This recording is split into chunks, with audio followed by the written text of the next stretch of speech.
You're overcompensating and you're wearing yourself out. On the outside, you look like everything is okay. To others, it appears that everything is just fine. You might even tell others that everything is okay. But on the inside, you are an emotional wreck. You are emotionally exhausted, stressed out, at the edge because you are always doing extra, more than you need to do. Because at some point in your life, someone did something to you, said something to you that made you feel some type of way about yourself. You developed an identity, an idea, an image of yourself that wasn't good enough, that wasn't worthy of just being enough at whatever age and stage you were in your life. And so now you work harder than you need to. You go the extra mile. You bend so that others don't break. You are always on go mode, never knowing how to rest, never knowing how to lighten up, never knowing how to ease up on anything, including and most importantly, yourself. You don't give yourself slack. You don't know how to cut the engine off. You don't know how to rest physically, internally, emotionally. If that sounds like you, then today's episode, today's experience here in the I Am the Possible podcast is for you. Today, we're talking about lightening up on ourselves because the weight is killing us. And I say us because I identify, I know this struggle well. And I'm going to share with you some struggles of my own. I'm going to get extremely vulnerable and extremely transparent today. I'm going to share my story. And I'm going to share with you some things in terms of next steps that I believe that can help you to begin to lighten the load that you carry. If that sounds like you, then I want you to tune in, lean in, and stay with me. Welcome to the I Am the Possible podcast experience. All right, guys, let's get into it. I first want to start off by really kind of diving a little bit more into exactly what we're dealing with right now. And that is this overcompensation, this burden, this weight that we carry because we're trying to make up for, we're trying to fix all of these perceived failures, flaws, and faults. Those are the 3 F's that I've come up with. Failures, you feel like a failure because it's never good enough. You feel like a failure because every time you used to attempt something, someone would raise the bar. So you would never quite achieve whatever it is that was set out before you. So you build this idea that I'm a failure. And so one of the ways that you prove to yourself and to others that you're not a failure is by overachieving, overcompensating, doing too much, going the extra mile, perfecting or at least attempting to perfect things because you are afraid of being found out that you're failing in an area of your life, that you're not perfect. And so it's a defense mechanism. But in this defense, we're draining the very life source from ourselves. And that's why, I really wanted to talk about lightening up on yourself because the weight is killing you. It's killing the life source that you were designed to express and to enjoy and to experience in this life. Faults. Faults is another one, right? It's always my fault. You build this idea about yourself because of what was done to you and said to you, or the experiences that you had, or the things that you witnessed. You develop this identity. It's always my fault. I know for myself growing up, sometimes trying to, or at least wanting to protect my mom. My mom, for many years, struggled with a drug addiction and alcoholism. and she was abused and misused by so many men. And it was at an age and stage in my life where I was too young to defend her. You guys were much older than me. I was a young guy. And so I wanted to step in. I wanted to defend my mom, but I couldn't. And so sometimes I would think to myself, because I'm not big enough, strong enough, able to rescue her, then it's my fault that these guys are able to abuse her. Or sometimes just in my own life, just because you're caught up in a particular situation, and you're doing life with other people, my wife, children, and you see them suffer in some type of way, or you see them have a situation in their lives that you wish you could have prevented. You start to feel like, well, it's my fault because I put you there, or it's my fault because I didn't do enough to ensure that you don't get into that situation. Whatever it is, whatever your story is, whatever your narrative is, at the end of the day, you're pointing the fingers at yourself. And then lastly, your flaws, which I'm going to share about today. Someone has done something to you or said something to you, and it's made you feel shame. It's made you feel less than. It's made you feel like there is something wrong with you. And when this happens, if you're anything like me, you obsess over it. It becomes your focus. And what happens with focus, right? Whatever we focus on, it gets bigger in our own mind where it actually matters. Doesn't matter if it's bigger in someone else's mind. It matters that it's big in my mind, your mind, because you are the holder of the perception. You're the holder of the perspective. And so you are the only one that has to suffer internally because you're holding on to that perceived flaw. And I say perceived because sometimes a flaw isn't what, let me say it this way. Sometimes flaws are not flaws until you make them flaws. Okay? Like they're not a problem until you deem that they're a problem. A lot of this stuff that we call flaws are distinctions. And I'll even dare say the word differences. Sometimes I don't like using the word difference because it has a negative connotation sometimes. Well, we're different. That's not even a negative term, to be honest. But sometimes we think of negative, or we put the word different in a negative tone. But different is just unique, special, one of a kind. Not like that. It's a contrast, right? It gives color and flavor to life.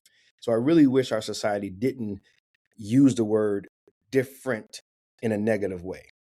But however you name it, however you frame it, my point is this: the flaw isn't a flaw until you make it a flaw, right? Like it's just something. Like, for example, you could have like a pimple on your face. Inherently, that pimple on your face, it's a pimple on your face. Temporarily, I might add. That's all it is. It's a pimple on your face. But we can, at least like I came up growing up, right, in my neighborhoods, right? Kids were off the hook with it, right? Cruel. They come up with names, they pick at you, they point at it, they laugh, they mock you, they make fun of you. And now all of a sudden, you have adopted, I'm going to be breaking this down in just a moment. Now you've adopted all of this shame and all of this feeling some type of way about yourself because what they've done and what they've said. And it wasn't a flaw. It's what it is. It's a pimple on your face. Millions of people around the world have pimples on their faces, some small, some big. At the end of the day, it's a pimple. But you decide whether or not it's a flaw. I use that just as a common example, but I'm going to be sharing some bigger things that I wrestle with in my own life. But before I do that, I hope I've set the stage of kind of what we're going to be tackling today: the faults, the failures, and the flaws that have been perceived for so many years by you and I, and it has caused us to overachieve, overcompensate, do too much. And by doing too much, by overcompensating, by things never being enough, by us never being enough, we've worn ourselves thin. We're emotionally exhausted. We're tired on the inside. We keep up a good front on the outside. The outside looks good. The container looks good. But the content, the inside, the internal, we're falling apart. And that's what I want to address today. How do we start to not only look good on the outside, but feel good on the inside? Like actually be good. Like at some point, it has to be a new standard, a new value, that it's not good enough to pretend to be doing good. It's not good enough to pretend to be okay. It's time for us, you and I, to begin to walk in a true okayness, a true happiness, not the appearance, but the true application, the true experience, the true embodiment of this thing called happiness and joy and peace and fulfillment and contentment and satisfaction, right? Don't you want that? Like I want that, right? And we know that it's not all the time. It's not a consistent thing, but it should be more of our lives, more of our days than it's not. All right. So let me give you this quick example, man. I don't know if you guys know, I don't know if I've ever shared it on any of the other episodes, but I love this restaurant called Luna's. It's a Mexican, maybe like a high-end Mexican restaurant. Beautiful decor, beautiful menu, just a whole layout. It's just a beautiful situation. The food is amazing, right? And I forgot when we first got introduced to this, maybe when we were living out in Rancho Cucamonga. Um, and I don't know if it was my birthday or if it was just a holiday, but somehow we found our way to Luna's for the very first time. Fell in love with it. But I remember one time going, my family and I, we went because it's a very popular place. So we went, we put our names down, and we were waiting to be called. And so I remember watching this little kid. And as I always say, stick with me, I'm going somewhere with this, right? So I was watching this little kid, and this little kid, I think his shirt was a little too short, so his little belly was showing. And it was like a maybe like a 2 or 3 year old little guy, right? And he had on some pants where it was sagging, so his diaper was showing. And I just remember observing his liberation, his freedom. This little guy was just dancing and flipping and just putting on a show, man, for everybody who was waiting to be set. And I started to observe it, and what came over me was, my goodness, this dude is so free. Like he don't care that his shirt is too small. He don't care that his pants is hanging down, his diaper's showing. I think he had like a little drool or some food or something that was stuck to his shirt. My boy did not care about any of that. He was right in the middle of this nice high-end restaurant in front of at least a dozen of us, total strangers, living his best life. And I remember thinking to myself, wow, those were the days. Those were the days when we were free of everyone's opinion, everyone's ideas of us, of how life was supposed to be, how we were supposed to behave, all of the limitations that people would, put on us, all of the restraints. Don't do this, don't do that. You got to have this, you got to have that. I remember, and this is just off the top of the cuff, like top of mind, off the cuff rather. I remember one year, and I won't drop any names, but I remember one year going to church. This is more recent, like in the last 10 years or so. But I remember going to church one time, and I forgot what month it was. Maybe it was right when we're moving from one season to the next. But I remember a brother in the Lord said to me, because I was wearing a certain kind of material, and I guess it was spring. I guess we were moving into spring, or we were moving into something else. I don't recall all the specifics because I don't get into that. That's like life's minutia. I just don't really care about those things. I don't play by those rules, right? But I remember him saying like, "Oh, you can't be wearing that no more. It's springtime."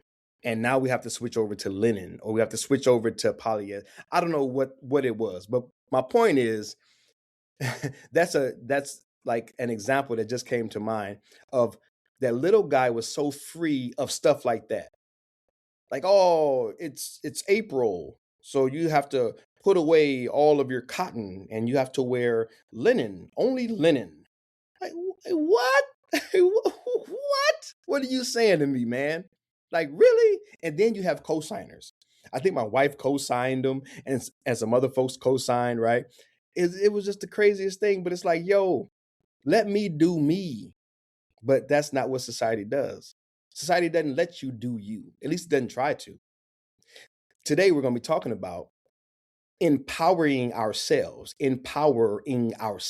by making a conscious acknowledgement, a conscious choice to do our own thing on every level in life. Not just some areas, not just some levels, not just some things, freaking every level of your life. You should be free to do you to a degree, obviously, right? Depending on where you are and with whom you are, maybe there's some things that you should maybe adopt because of the setting. I get that. What I'm talking about is what we're talking about, this burden that we carry around because we have this idea of ourselves that we are failures, we're full of flaws, and it's always our fault. That mess, is time out for that. That's what I want to address. It's time out for that, carrying that weight, carrying that burden into every situation, on your job, in your relationship, with your husband, with your wife, with your kids, right? Always walking around with that junk, up in church with that junk, doing life with God with that junk, always trying to condemn and criticize yourself because of what others have said or done to you. And I keep stressing that because that's going to be a part of the steps that I'm going to give you. But back to the story.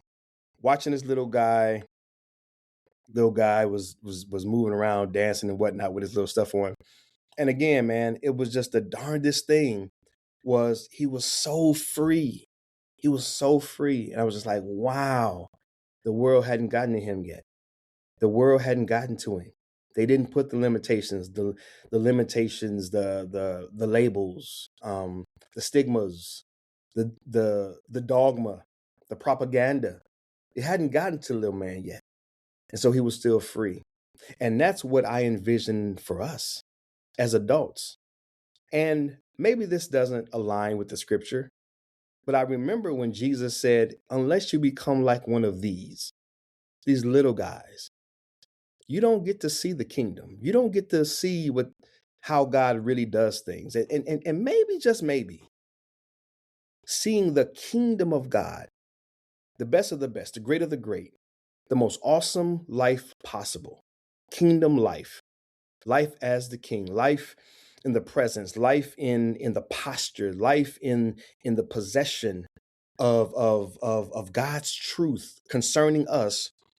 Maybe the key to that is being as free as that little guy, not having a care in the world about what other people were thinking, because the concept was he was doing it in front of all of us. And he didn't know or care. He was oblivious to whatever was going through our minds. If I was judging him, he didn't know nothing about it. And what if we could live in such a way that if even if people were judging us, even if people had something to say, even if people always just on our backs about stuff, even if people point fingers at us, even if people label us, we don't care nothing about it. Oh my God, what kind of life? What kind of life would you live? What would you be free to do? Lighten up. The weight is killing you. The weight has been killing me.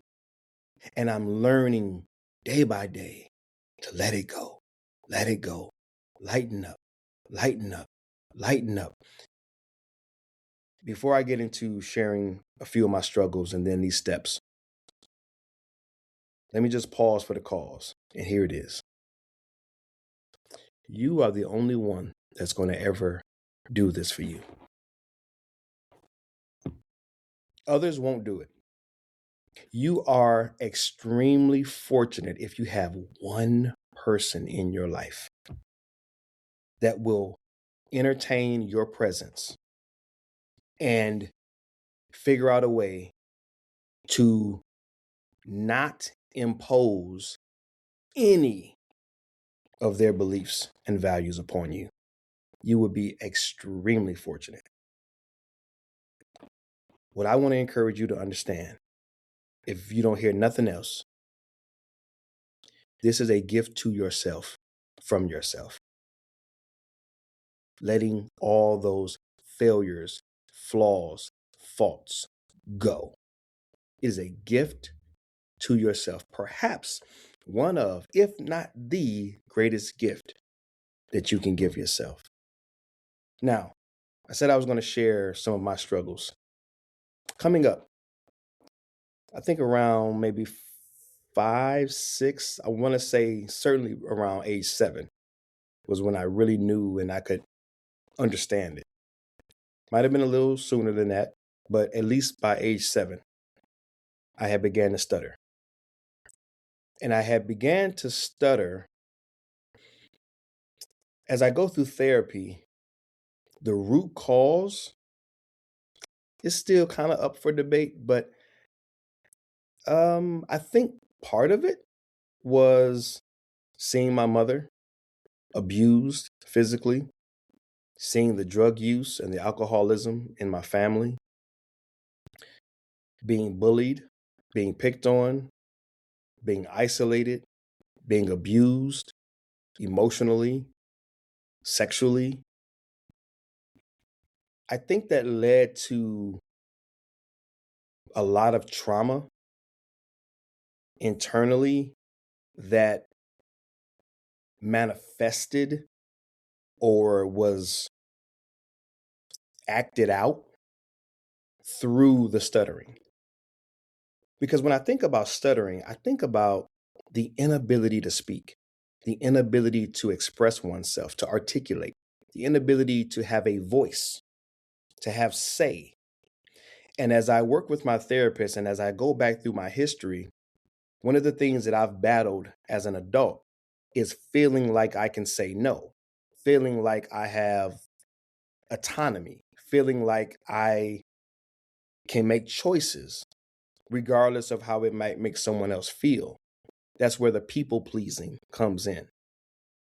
And so I think that was the root of it, was seeing so much drama and trauma being experienced as a young man that I didn't feel like I had any say. Seeing my mother abused, I would always want to run to the rescue, but I couldn't. I was too small. These guys were high off cocaine and alcohol, and they were just bigger than me in general. As a little guy, it was just nothing I could do. But I always wanted to rescue her, but I just couldn't rescue her. Always had that desire, but it wasn't in the cards for me. Always wanted to speak up, but I would be pushed to the side. And then when I began to stutter, I was picked on about it. I was isolated because I felt alone. I had no one else in my circle that stuttered. I felt like the only one. And then people shamed me on top of it, made fun of me and picked on me about it. And so, you overcompensate. God's given me a gift of teaching, and that can be a gift and a curse. I won't go down the rabbit hole on this, but just to say, on the positive side, I can articulate information, ideas in a way that people can understand it and comprehend it. It's an amazing gift that God's given me, and I'm grateful for it. On the other side, I can over-explain and talk someone's head off. I can over-stress, if that's the right term. I can just stress too much. I can go down the rabbit hole for hours in my own head and with other people. Basically, I can overcompensate because I want to be heard, understood. I want to make sure that you understand what I'm saying. And so maybe all wrapped up in that, I over communicate. Even doing the podcast, I look back at some of my episodes and I say, man, you could have just said it once and been done with it. And so even in my own way, I over communicate. Is it always a bad thing? I don't know. But I'm trying to let you in. I'm trying to let you see me and the things that I wrestle with and struggle with. Because on the back end, by over communicating, sometimes in my mind, I never say it quite the right way. I never say enough. Did I say enough? Did I explain myself? Did they understand me? That's an internal struggle. It's an emotional wrestling match.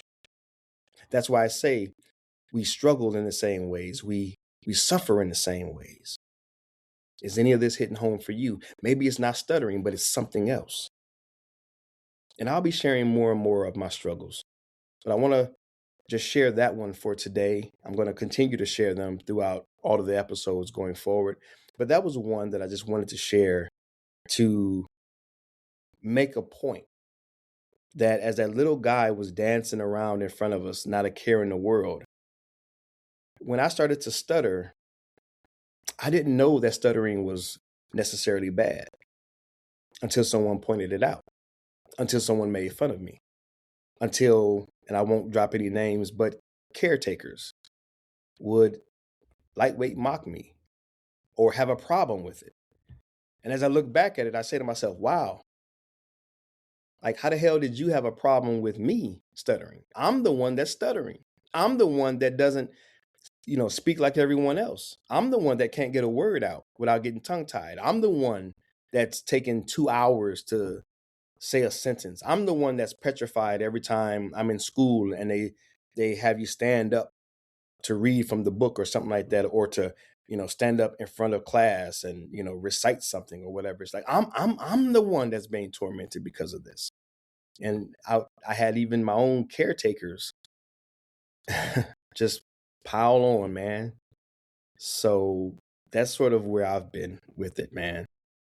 And so I want to share some steps. Okay, let me get to the steps part, because I'm going to switch my screen, not where you can see it, but just I want to make sure that I have my notes in front of me. Okay, got my notes in front of me. Perfect. So the first thing that I wanted to share was, for all of my faith folks, remember Genesis 3? Remember, right? Genesis 1, creation, right? Everything being put into place. Genesis 2, everything continuing to be put into place. Genesis 3, the introduction to the idea that there was something not so perfect, complete, whole about us. In Genesis 3, there was an introduction, and I will not claim, nor do I care to claim, that I know all the historical facts and biblical facts and yada, yada, yada. I don't know all that. The Greek and the Hebrew and the Aramaic and the all I know, man, is life seemed to be pretty doggone good in Genesis 1 and in Genesis 2. But at some point in history, somehow, some way, we got introduced to an idea that there was something not so okay about us. And we entertained it. And we accepted it. And we adopted it. And we began to live out of that perception, out of that flawed, failed, fault-filled perception of ourselves. Let me break it down for you in 5 seconds. The serpent, Satan, Satan, the devil, however you name it and frame it, do you. That thing, okay? Some people even call it the ego. Not here to judge what you believe, but that thing presented to us, hey, if you eat that, you will be more, because without eating that, you don't have everything you could have. Boom, that was a setup. Something's missing, something's not right, something's not what, I can have more, I can do what, there's more for me, there's more of me that can be realized. Oh, and this is just my sanctified imagination of what's going on within Eve, what's going on within Adam, right? It's just, there's more to be had. Okay, great. Take of whatever that fruit was, eyes open. The first thing that ever happened, according to the story, was a recognition, an acknowledgement, a revealing of something different about us. They noticed they were naked. And from that moment on, when they noticed something about them, they then did. Oh, flaw on me, I need to do. As we've preached a million times, they were naked before, they were naked after. What was the difference? Their perception of the nakedness. That little guy in the restaurant, dancing fancy free, baby. Dancing in his nakedness. Right? But no one had pointed out anything to be wrong with his nakedness. But we then did something to gain something, saw something about ourselves, and then the rat race began. The carrot that we can never catch begins.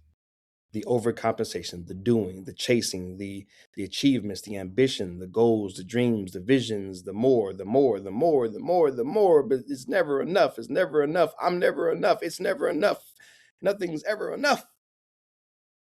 The moment that we saw something less than within ourselves.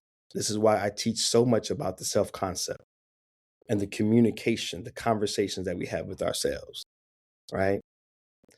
And so that began, and according to the scriptures, man looked at himself, saw nakedness, hid. God came back. Where you been? I was hiding because I was naked. I heard you. And then it was this separation from God. It was a separation from themselves. It was a separation from one another. Because when God, hey, man, who told you were naked? What'd you do? Well, this woman that you gave me. So it was like issue with her. God, I'm hiding from you. Issue with you. And I'm naked, so I'm hiding and I'm covering myself. Naked with, not naked, but issue with me. The trifecta. Issue with our creator, issue with others within our society, within our culture, and an issue with myself. I just always point back to that. It's a very interesting story. It's a very interesting narrative. But it all began with a conversation about there being something not quite so okay, not quite so enough about ourselves. And so the seed was sown, and so the tree continues to flourish.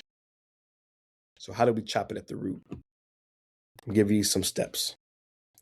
Number one, I want you to name whatever it is in your life, the failure, the flaw, the fault, whatever that thing is for you.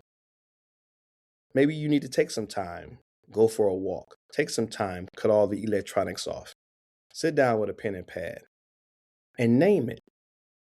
You can't change what you don't name. Name what it is.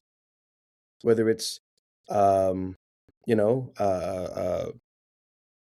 never enough for my wife because I overcompensate on my job because I don't feel like I'm being a good enough dad because whatever that thing is, acknowledge it, write it out, name it, put it on paper, capture it so that you can continue to revisit it, so that you can continue to have it in front of you when the challenges come, when the difficulties come, that you'll be able to refer to it and you'll be able to go through these various steps again. Number two, I'm just going back to my notes. Number two, I want you to acknowledge and accept the fact that you gained this perception of yourself at a time when you didn't know any better. Usually, this stuff got developed as a child. Okay, it usually in most cases in our formative years, in our younger years, that's when the seed gets sown, and then we play it out in our adult years. And unless there's an interruption, whether it's through your faith community, therapy, some other life experience, unless there's a break in the pattern, then that's just what we believe reality is. And so You want to acknowledge the fact that you developed, you accepted, you adopted these ideas about yourself at a time that you didn't have the cognitive capacity, you didn't have the language, the knowledge, the skills to deal with it and to address it. Even if you were a young adult and some things happened and it made you feel some type of way, you still didn't have the language, you still didn't have the capacity, you still didn't have the information that you needed to address it. And this is not a cop out nor an excuse. It sets you up for step number 3. But you need to first acknowledge, hey man, this got to me, this got on me at a time when I wasn't equipped. I wasn't empowered. I wasn't educated. I didn't have enough information available to me. I did the best I could do. That's a powerful statement. I did the best I could do with what I knew at the time. Do you know how powerful that is? That's not an excuse. That's not a cop out. That's just that's as we say, that's facts. You did the best you could do with the information you had at the time. So acknowledge that. And now acknowledge that you have new information. Now acknowledge that you've been exposed to new information, new ideas, new concepts, insight concerning this thing. And now you can begin to say those failures, those flaws, those faults, those are someone else's. The person that said that to you when you were a kid, that person that did that to you when you were a child, that's their issue. That's their problem. You don't have to own it anymore. You don't have to accept it anymore. You don't have to keep it anymore. It's like a child. You adopt a child, right?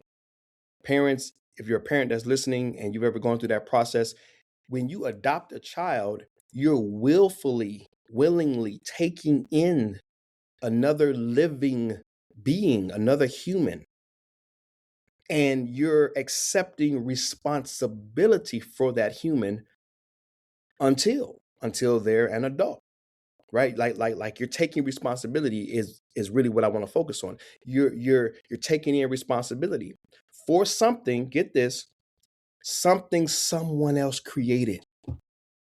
When you adopt a child, there were 2 other people that created that child. And by unfortunate circumstances, the child ended up in a home or foster care, whatever it is. And you, for whatever reason, you're in a position now where you adopt that child, you bring that child into your care, but someone else created that child. And the same is true. And in the same way, these failures, faults, failures, flaws, and faults, they're someone else's. Someone else created them, and you've adopted them. And you need to acknowledge that if I adopted them, I can now, not in the real example, right? Not with the children. You don't want to do that with the children, right? Unless it calls for it. But if I could bring you in the home, then I can return to sender. I can release you. If I can receive you, I can release you. I can take you back to the home. I've never been in the adoption, I've never been in that scenario.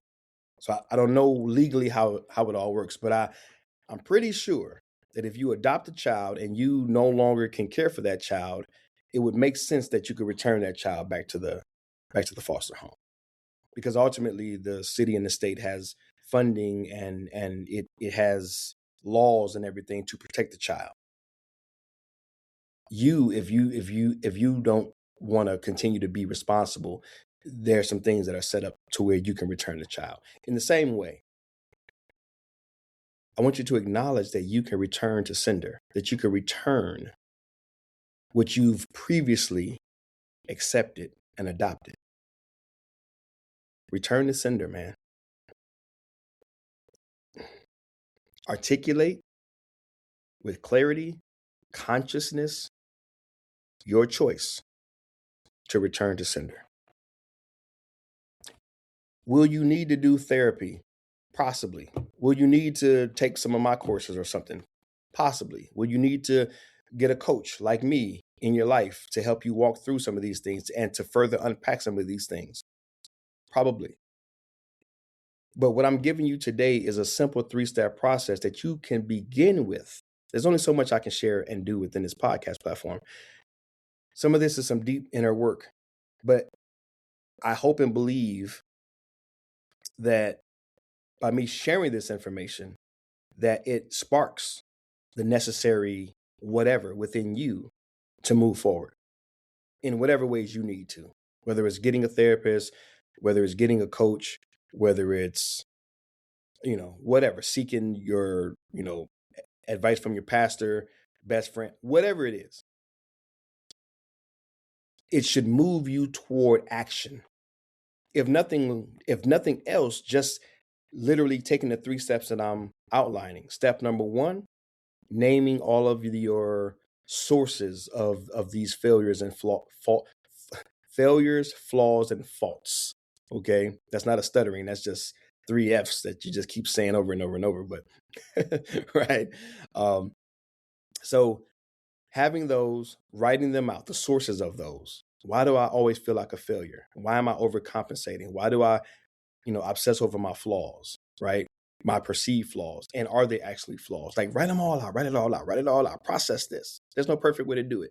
Just get into the habit of processing, journaling, writing this stuff out, and then making those 2 acknowledgments. Number 1, when I developed this junk about me, I wasn't equipped to deal with it.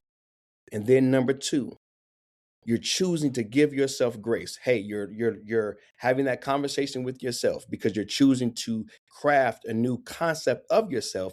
So you're also choosing to have a better and a quality conversation with yourself. So now you're saying, hey, I'm choosing to let go of these failures, these flaws, these faults. So the conversation is now I'm choosing to have a conversation with myself to where I say, okay, I'm letting these things go back to the sender. I'm letting these things go back to the sender. I don't have to carry them anymore. That's what they said. That's what they did. And it's not for me to own anymore. So the weight, the burden, the pressure to perform, to perfect, to people please, to overdo it, the weight, the burden, the pressure of that gets lighter and lighter and lighter and lighter and lighter, because you start to realize I'm carrying something that I took on because I didn't have the information I needed at the time, but now I'm getting the information I need to then let it go.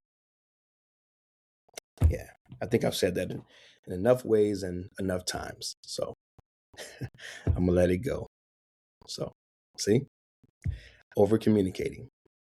But I'm glad that you're able to see it in real time and you're able to go on this journey with me as I'm going on the journey with you. All right. So hope and pray that that all made sense and that it has added value. And a few more things that I want to remind you of as I close it down. Number 1, please subscribe to this podcast. If you've not done so already, please subscribe to my YouTube channel if you have not done so already. If you're listening on a podcast platform and you've not subscribed to the tube, you should be listening and watching on the tube, then please do so. I am the Possible YouTube channel. Just type that in. I'm the Possible. Go to the latest episode and subscribe, like, and share, and leave comments and leave questions. Interact. Let me know that you heard it. Let me know if it added value. Let me know what you got from it. All right. Number 2, share it with others. Word of mouth is still the best marketing on the planet. And I believe in what I'm doing, and I believe that what I'm doing helps. So please share this with other people. You can forward the email if you're on my email list and you get this through email. You can forward the email to friends and family that may be in need of this information. Or you can, copy the little URL or something like that and text it to a friend or a family member. Whatever, however you do it, share it with someone that you believe might benefit from today's episode. All right. And then lastly, or actually not lastly, one more thing.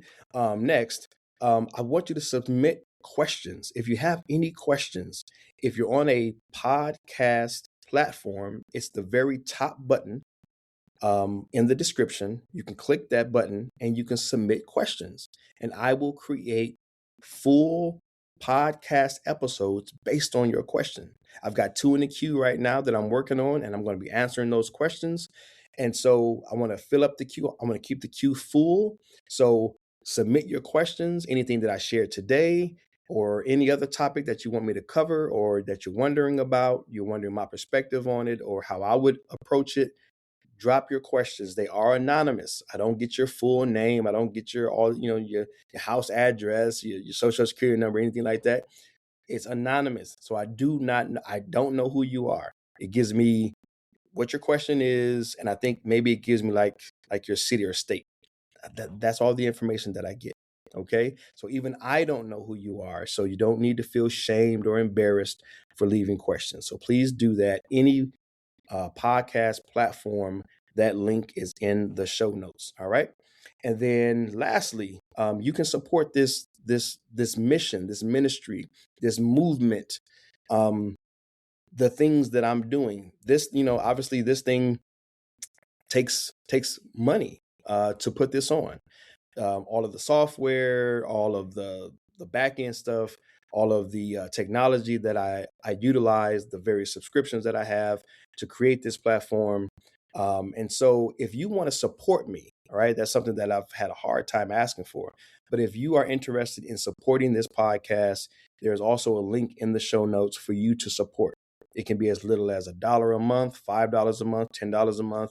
You name it. You make your own monthly subscription to just sow into this work, to sow into this ministry. I'm not one that's going to tell you, sow into this and God's going to give you $1 million tomorrow. In Jesus' name, you sow and you grow, and you sow and you know that God's going to show up. That's not my flow. Here's my flow. Charity is a part of life. If you see someone doing work that you believe in, you can partner with them financially to help serve and support as they serve and support. Period. Dot. That's it. So if you want to help me to pay for the production of this podcast, you can do so. You can partner with me and support me financially, and that lifts a burden financially off of me. And that's really the end of it. I mean, there's no sales pitch. I just want to offer that and make that known to anyone who might be interested in supporting me financially. I would greatly appreciate it. And you can set that up at the link in the description on YouTube and or any podcast platform that you're watching this on. All right. So that's it, man. I love you guys. I'm praying for you guys. I believe in you guys. Until next time, guys, continue, please, to understand, to activate, to articulate, to meditate on the fact that the better you can relate to yourself, the better you can create for yourself. Today was all about relating just better to yourself. Remember that little guy dancing? When the world starts telling him what he can't do, shouldn't wear, shouldn't say, shouldn't go, shouldn't look like, shouldn't sound like, shouldn't be like, the relationship that he has with himself, unfortunately, it's going to take a hit. And I pray that little guy, just like all the other little guys and little gals around the world that are being born even now, that they would be given an opportunity to come into the information that they need about themselves to begin to counteract and to reverse engineer all of that bad programming. It happens to us all. So, yeah. Yep. Relate better to yourself. Create better for yourself. And most importantly, those around you. God bless you. Thanks for watching. Remember to subscribe, like, comment, and share. For more information, visit me at IamThePossible.com.